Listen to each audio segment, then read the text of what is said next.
त्याच तुमच्या फॅमिलीला भोगायला लागतायत.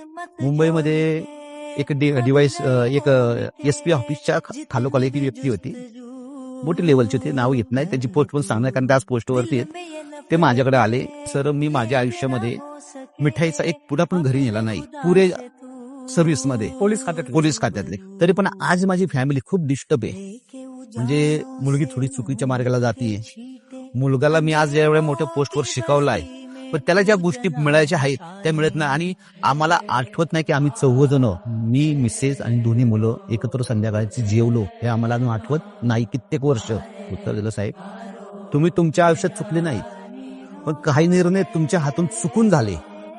तुमच्या वरिष्ठांनी सांगितलं की तुम्ही या व्यक्तीविषयी अशा अशा गोष्टी करा, कळत नकळत तुमच्या हातून ज्या लोकांचे गुन्हे नाहीत त्या लोकांवर तुम्ही काय केले, गुन्हे नोंदवले, त्याची सजा काय मिळाली, ती लोक जेलमध्ये गेले, आज कित्येक वर्ष सडतायत. असे तुमच्याकडून खूप साऱ्या गोष्टी तुम्ही जाणून बुजून केल्या असं मी म्हणत नाही, पण ज्यांच्यावर अन्याय झाले, ज्यांच्यावर अत्याचार झाले, त्यांनी कुणाला नावं ठेवली, तुम्हालाच नावं ठेवली ना. तर त्यांची काही हाय असेल त्यांच्या कुटुंबाची, त्यांच्या मुलाबाळांची, ती कुणाला लागणार, ती तुम्हालाच लागणार.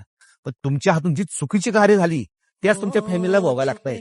हा व्हिडिओ पूर्ण पाहण्यासाठी बायोमध्ये लिंक दिलेली आहे, लिंकवर क्लिक करा आणि मिस्ट्री टॉक्स युट्यूब चॅनलला जाऊन पूर्ण व्हिडिओ पहा.